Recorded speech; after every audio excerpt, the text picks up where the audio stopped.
Hello everyone, आज हम chapter 2 जो कि है licensing of driver of motor vehicles उसका पार्ट 2 लेके आए हैं। और आज के पार्ट 2 में रूल 10 से 16 कवर है। अगर आपने पार्ट 1 नहीं देखा है तो ऊपर आई बटन पर क्लिक करके देख लेना। तो स्टार्ट करते हैं क्वेश्चन नंबर 1 से। An application for the grant of a learner's licence shall be made in form. इसका जो करेक्ट आंसर है वो है ऑप्शन बी। लर्नर लाइसेंस का जो एप्लीकेशन होता है वो हम फॉर्म 2 में देते हैं। ठीक है, नेक्स्ट है in case of an application for a learner's licence to drive an adapted vehicle which of the following documents are required. पहला ऑप्शन है medical certificate in form 1A, दूसरा ऑप्शन है a self declaration physical fitness, तीसरा है certificate of disability. तो ये देना होता है ऑब्वियसली सी कंपलसरी है देना। और ए और बी में आपका जो करेक्ट आंसर है वो है a medical certificate in form 1A, ये कंपलसरी है देना। सिर्फ सेल्फ डिक्लेरेशन फिजिकल फिटनेस से काम नहीं चलेगा, आपको मेडिकल सर्टिफिकेट देना पड़ेगा। तो इसका जो करेक्ट आंसर है वो है A and C. Question number 3 है within dash days of submitting an application for learner's license every applicant shall complete a tutorial on safe driving electronically on a portal। ठीक है, आपने लर्नर लाइसेंस का application दे दिया तो आपको वो एप्लीकेशन सबमिट करने के कितने दिन के अंदर आपको एक ट्यूटोरियल कंप्लीट करना होता है ऑनलाइन।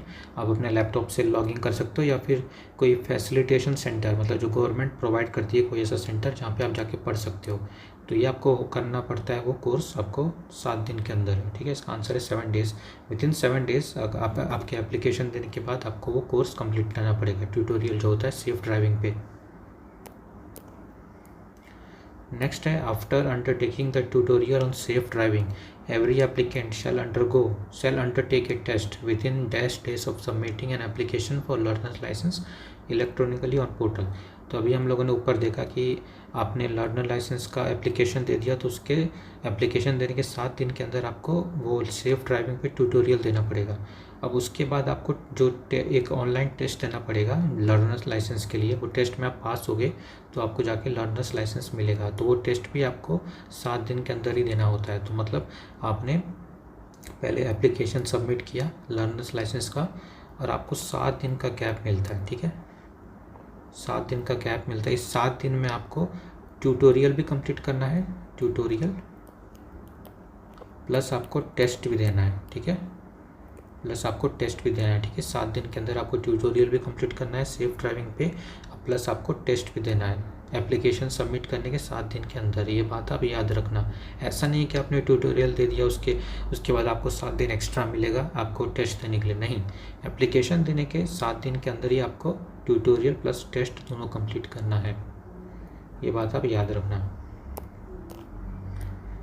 क्वेश्चन नंबर 5 है applicant shall be deem to have successfully passed the test for the grant of learners licence if the applicant answers at least 10% of the questions put to him. जो आपका learners licence का जो online test होता है MCQ based होता है, objective वाला, तो उसमें आपको मिनिमम कितना % लाना पड़ेगा तो आप ऐसे पास हो जाओगे। ठीक है, वो लर्नर लाइसेंस टेस्ट में आप पास हो जाओगे। इसका जो करेक्ट आंसर है वो है सी। सी आंसर सही है इसका। 60% आपको मिनिमम लाना पड़ेगा वो ऑनलाइन टेस्ट में, जो आपका लर्नर लाइसेंस वाला जो टेस्ट होता है ऑब्जेक्टिव टाइप। ये बात उनको पता होगा जिसने वो टेस्ट दिया होगा, उनको ये आइडिया होगा कि 60% लाना होता है। A person doesn't have to give the test for the grant of a learner's licence if he is. किसको लर्नर्स लाइसेंस टेस्ट देने की ज़रूरत नहीं पड़ेगी जो ऑनलाइन टेस्ट होता है ऑब्जेक्टिव वाला। पहला है the holder of an effective driving licence. हाँ, जिसके पास ऑलरेडी ड्राइविंग लाइसेंस है। एग्जांपल कि आपके पास LMV का ड्राइविंग लाइसेंस है और आप ट्रांसपोर्ट व्हीकल के लिए अप्लाई कर रहे हो तो आपको ट्रांसपोर्ट व्हीकल का पहले लर्निंग लाइसेंस मिलेगा। उस केस में वहाँ पे आपको लर्नर्स लाइसेंस का टेस्ट देने का ज़रूरत नहीं है। दूसरा ऑप्शन है the holder of A DL which has expired. हाँ, जिसके पास ड्राइविंग लाइसेंस और एक्सपायर हो गया है उसको लर्नर्स लाइसेंस भी देने की टेस्ट, उसका जो टेस्ट है वो देने की ज़रूरत नहीं है। तीसरा है the holder of a certificate to the effect of the possession of adequate knowledge and understanding of the matters issued by any driving school और एस्टैब्लिशमेंट। अगर आप ड्राइविंग स्कूल और एस्टैब्लिशमेंट से कोई ऐसा कोर्स करते हो और वो आपको सर्टिफिकेट देता है और सर्टिफिकेट ये प्रूव करता है कि आपके पास एडिक्वेट नॉलेज है, अंडरस्टैंडिंग है, जो एक लर्नर्स लाइसेंस के लिए चाहिए, उसका आपको एडिक्वेट नॉलेज और अंडरस्टैंडिंग है, तो उस केस में आपको भी ये जो लर्नर्स लाइसेंस का जो टेस्ट है ऑनलाइन वाला वो देने की ज़रूरत नहीं पड़ेगी। ठीक है, तो तीनों केसेस में आपका कोई भी सेटिस्फाई करते हो तो आप लर्नर लाइसेंस आपको टेस्ट है वो देने की ज़रूरत नहीं पड़ेगी। तो इसका आंसर है डी। ये आप याद रखना। नेक्स्ट है every learner's licence shall be issued electronically by the licensing authority in printable form. अब जो लर्नर लाइसेंस होता है वो इश्यू किया जाता है वो किस फॉर्म में होता है, तो इसका आंसर ऑप्शन बी फॉर्म 3 में होता है।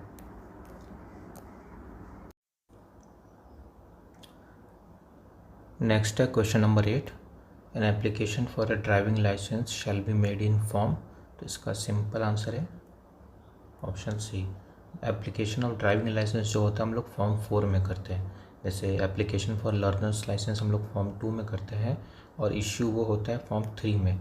वैसे एप्लीकेशन फॉर ड्राइविंग लाइसेंस होता है वो फॉर्म 4 में करते हैं और इश्यू किस में होता है, फॉर्म 7 में। ये आप इम्पॉर्टेंट फॉर्म है लर्नर्स लाइसेंस का, ड्राइविंग लाइसेंस का, ये एग्ज़ाम में पूछने के चांसेस है तो आप याद रखना है।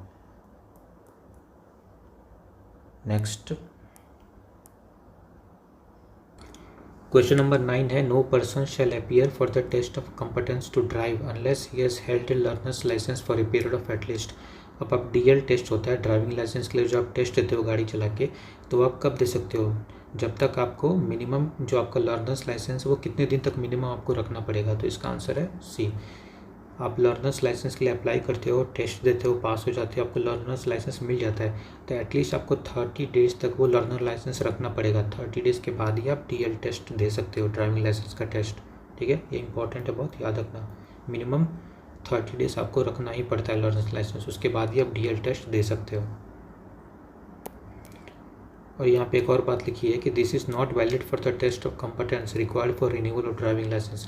अगर आपने ड्राइविंग लाइसेंस का रिन्यूअल के लिए डाला है और कुछ टाइम होता है, 1 साल का टाइम होता है, 1 साल के टाइम के बाद अगर आप मतलब जो आपका ड्राइविंग लाइसेंस एक्सपायर होने वाला होता है और उसके एक्सपायरी के 1 साल के बाद मतलब 1 साल बाद आप रिन्यूअल के लिए अप्लाई करते हो तो वो लेट गिना जाता है, उस केस में आपको डीएल टेस्ट वापस देना पड़ता है। ठीक है, तो इस केस में आपको वैसा ये जो रूल है वो लागू नहीं पड़ेगा कि आपको उसमें वहाँ पे लर्नर्स लाइसेंस की ज़रूरत ही नहीं पड़ती। ठीक है, आपको वापस डीएल टेस्ट देना पड़ेगा तब जाके आपका लाइसेंस रिन्यू होता है। क्वेश्चन नंबर 10 है the holder of a certificate in form dash shall be exempted from the requirement of driving test. अब किसको यहाँ पे ड्राइविंग टेस्ट देने की ज़रूरत नहीं है, जिसके पास फॉर्म 5 भी हो। ठीक है, 5 भी होता है जो एक्रेडिटेड ड्राइविंग ट्रेनिंग सेंटर होता है, यहाँ मैंने नीचे दिया होगा, हाँ, फॉर्म 5 भी होता है। इस certificate granted by the accredited driving training centre. ये नया ड्राइविंग ट्रेनिंग सेंटर है जिसको सेंट्रल गवर्नमेंट में लाया है और यहाँ से आप कोर्स कर लो, पास कर लो तो ये आपको फॉर्म 5B में सर्टिफिकेट देगा। अगर आपके पास ये सर्टिफिकेट है तो आपको ड्राइविंग लाइसेंस टेस्ट देने की ज़रूरत नहीं है। ध्यान रखना, फॉर्म 5 वाला नहीं चलेगा। फॉर्म 5 मतलब जो आपको ड्राइविंग स्कूल और एस्टैब्लिशमेंट देती है। ड्राइविंग स्कूल और एक्रेडिटेड ड्राइविंग ट्रेनिंग सेंटर, इन दोनों में फ़र्क है। ड्राइविंग स्कूल पुराने से चलता आया है, यहाँ से आप कोर्स करके सर्टिफिकेट लेते हो फॉर्म 5 में, इसके बाद भी आपको ड्राइविंग टेस्ट देना पड़ता है। ठीक है, लेकिन अब जो नया आया है एक्रेडिटेड ड्राइविंग ट्रेनिंग सेंटर, यहाँ से आप कोर्स करते हो और पास करते हो तो आपको जो फॉर्म 5B में सर्टिफिकेट मिलेगा ये लेके जाओगे तो आपको ड्राइविंग टेस्ट देने की ज़रूरत नहीं पड़ेगी। यहाँ पे लिखा भी है the new accredited driving training centre has been brought to eliminate DL test. ये बहुत इंपॉर्टेंट है, आप याद रखना और ये दोनों का डिफरेंस समझना। ठीक है, ड्राइविंग स्कूल से जो आपको सर्टिफिकेट मिलता है फॉर्म 5 में, उसको आप लेके जाओगे आरटीओ में तो फिर भी आपको डीएल टेस्ट देना पड़ेगा। लेकिन आप एक्रेडिटेड ड्राइविंग ट्रेनिंग सेंटर से आप सर्टिफिकेट लेके जाओगे जो फॉर्म 5B में होता है, तो उस केस में आपको ड्राइविंग टेस्ट देने की ज़रूरत नहीं पड़ेगी, आपको डायरेक्ट ड्राइविंग लाइसेंस मिल जाएगा। क्वेश्चन नंबर 11 है एवरी ड्राइविंग लाइसेंस इश्यूड और renewed bye the licensing authority shall be in form. इसका जो करेक्ट आंसर है वो है डी, फॉर्म 7 में होता है जो भी ड्राइविंग लाइसेंस आपको इश्यू किया जाता है या फिर रिन्यू किया जाता है। क्वेश्चन नंबर 12 है every international driving permit issued by licensing authority shall be in form. जो इंटरनेशनल ड्राइविंग परमिट जो इश्यू किया जाता है इंडियन सिटीजन को इश्यू किया जाता है ताकि वो फॉरेन में मतलब आउट ऑफ इंडिया गाड़ी चला सके, तो इसका जो फॉर्म किस फॉर्म में दिया जाता है, इसका आंसर है B, form 6A।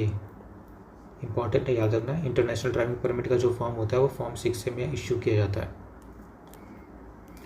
Question number 13 है, every international driving permit issued by a licensing authority shall be valid for a period of not more than dash और till the validity of driving licence whichever is earlier. इसका जो correct answer है वो है option B.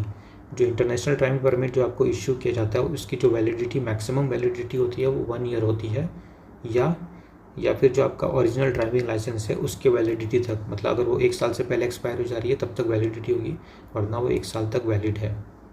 ये important है, याद रखना।